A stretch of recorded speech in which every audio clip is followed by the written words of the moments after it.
Good evening and welcome. Tonight we'll be going over the history and geography of Equatorial Guinea, which I'm starting off on the tablet because I don't have a very good map of Equatorial Guinea. You'll see it in a minute. So there's a lot of things that I want to show you in its geography that I can't do on a map. So let me grab a pencil and we'll get started. So as you can see, Equatorial Guinea is in Central Africa. There it is. It's located in an area known as the Gulf of Guinea. You can see right here, Gulf of Guinea. And it doesn't just consist of this piece of land.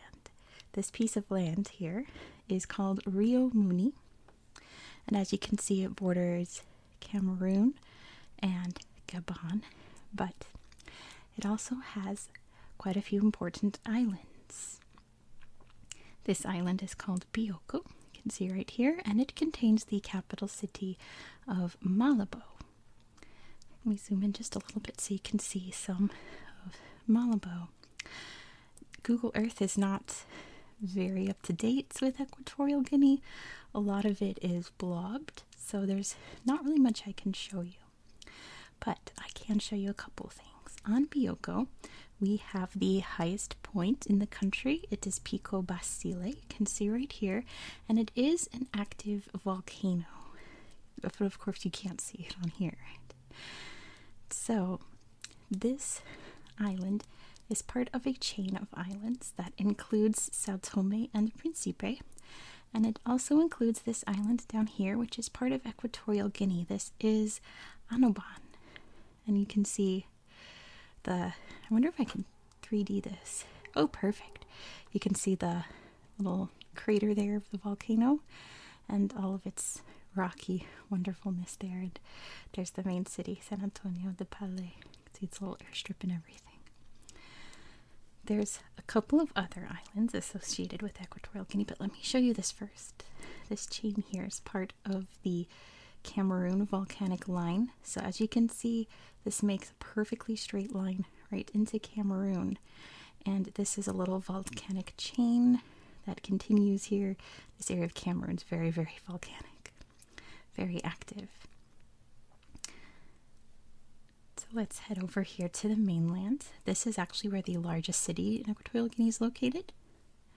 Right over here is Bata. And again, Google Earth doesn't really help us out with a lot of things here. I can show you. I wonder if I can find it. I don't want to rummage too much, but there's a couple of little interesting memorials and things. But anyway, as you can see, most of Equatorial Guinea is pretty heavily forested. There's a huge national park here right in the middle.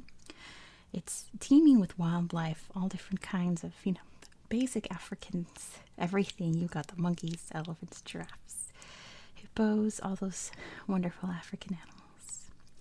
Over here you can actually see the Rio Muni making up this border and making this really interesting little outlet here. See, look how neat that is. All the sediment coming out into the ocean, spreading out to the busy Atlantic Ocean.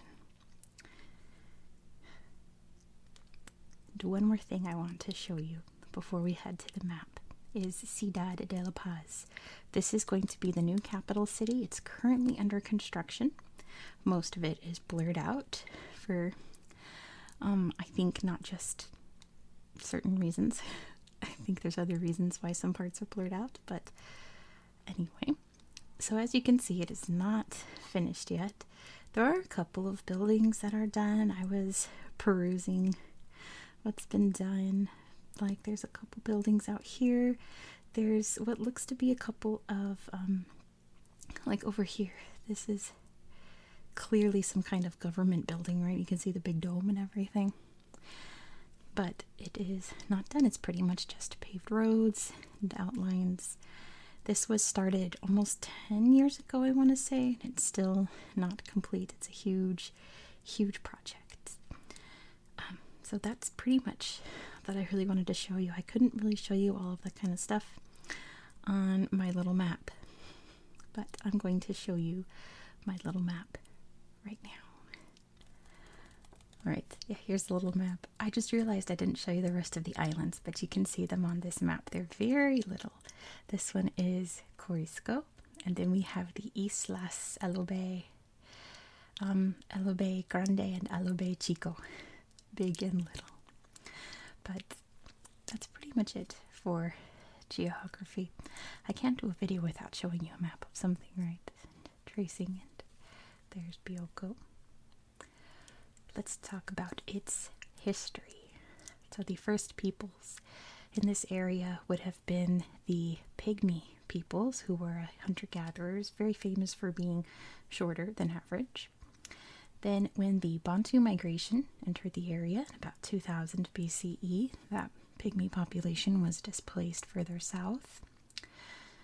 And the first populations of people to head over to Bioko Island and live there would have been around 530 CE. There were many different peoples living in the area. The ones that I want to talk about for its history would be the Bubi. Now don't laugh, that is their name, just respect it. The Bubi lived on the island up here. And we're also going to talk about the Fang peoples, who made up most of the inland of Rio Muni. Just keep that in mind, okay? There were many others, but those are the ones we're going to discuss in history. The first European to wind up over here was Fernando Po in 1472. He came to Bioko looking for a path to Asia and named it Fernando Po. I wonder where he got that idea from.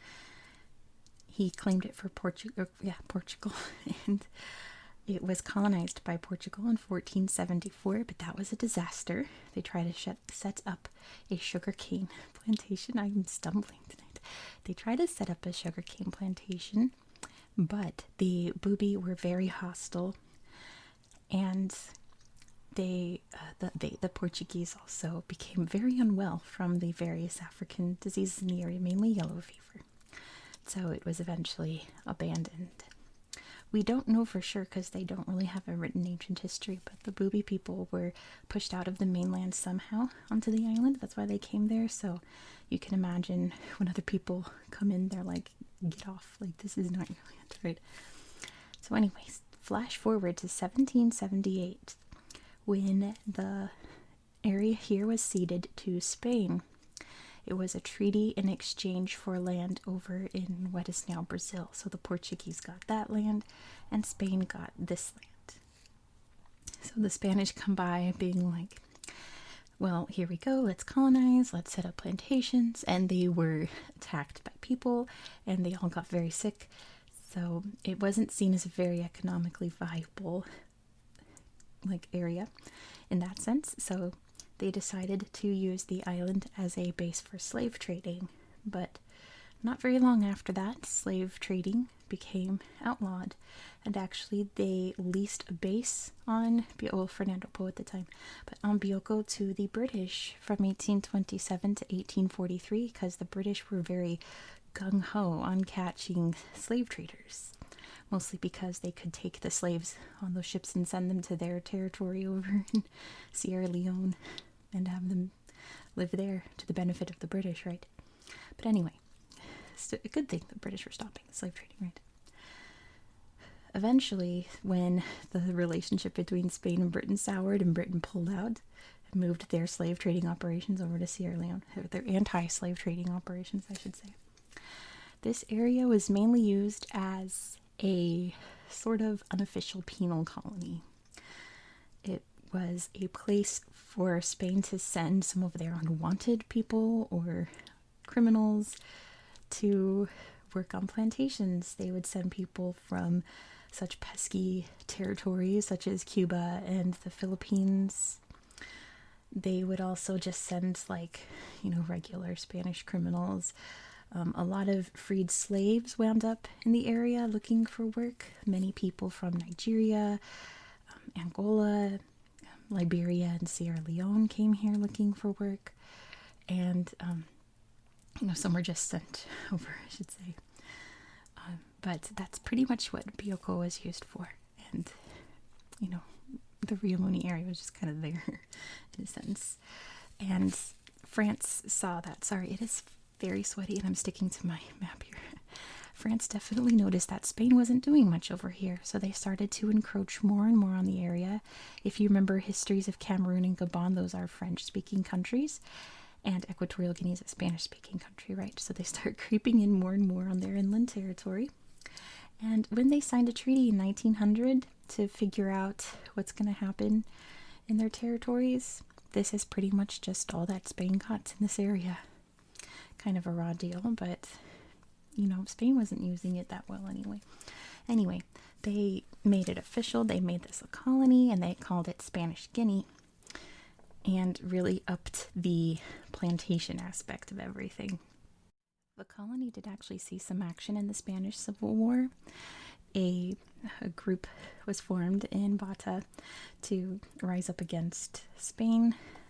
So Francisco Franco sent over troops to squash that. So it was involved in the Spanish Civil War in the 1930s.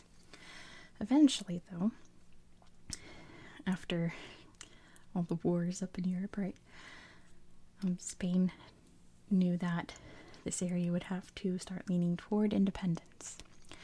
And they really listened to the Fang people here in the interior because they were very nationalistic. They were very pro-independence.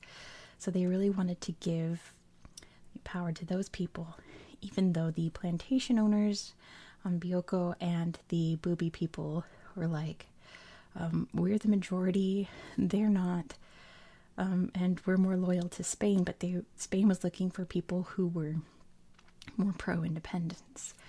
So the Fang people kind of got a lot of influence, along with a man named Francisco Macias Nguema, who was pretty controversial at this time, but very fired up about independence.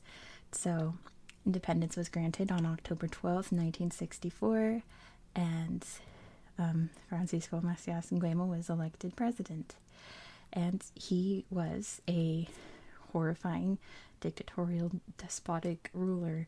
He did some really horrible things that I don't want to talk about on an ASMR channel.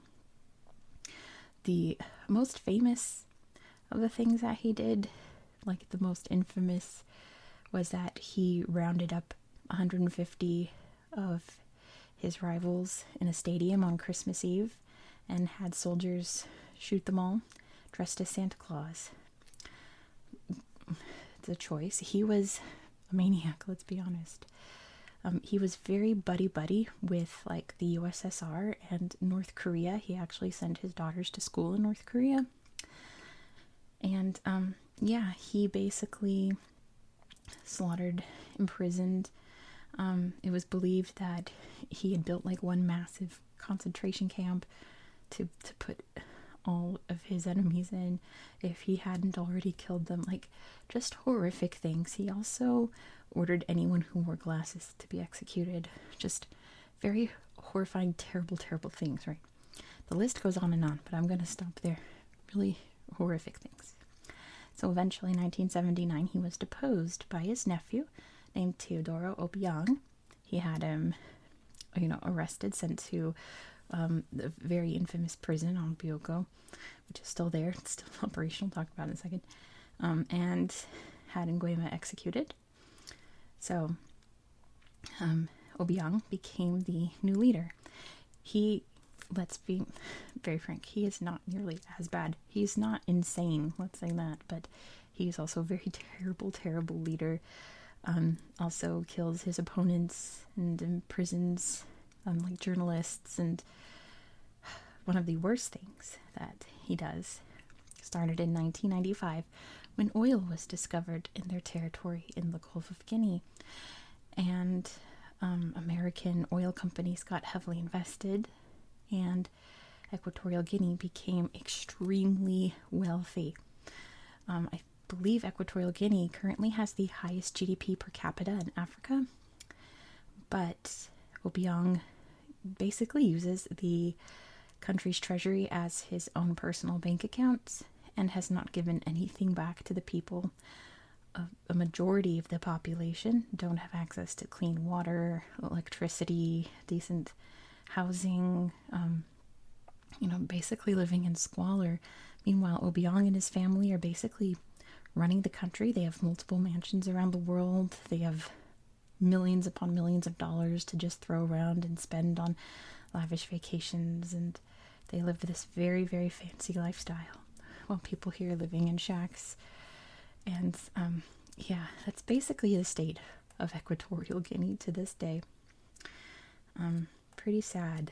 And why I was saying that I think some parts are blurred out is just because, like, Equatorial Guinea doesn't want Google Earth to look at certain parts, I don't think that they want them to look at some of the more affluent areas or affluent areas under construction, right? That's just my theory. That's my own opinion. But yeah, that is essentially where Equatorial Guinea is today. I'm not sure what else I should say. It's really sad that this country has been through some of the most horrifying things that a newly independent country can go through. They've only had those 2 leaders and have not had a chance. Obiang did create a new constitution that came into effect in 2016, according to him, that gave presidents 2 7-year terms. But I'm sure once that's up, he'll just make a new constitution that will allow him to be president for life, like his uncle, But yeah, that's basically where Equatorial Guinea is today. I'm going to leave it at that. So thank you so much for watching. I do hope that you found this video relaxing and educational, and I hope that you have a very good night. Good night. Good night. Let me unstick myself from the map. There we go. Good night.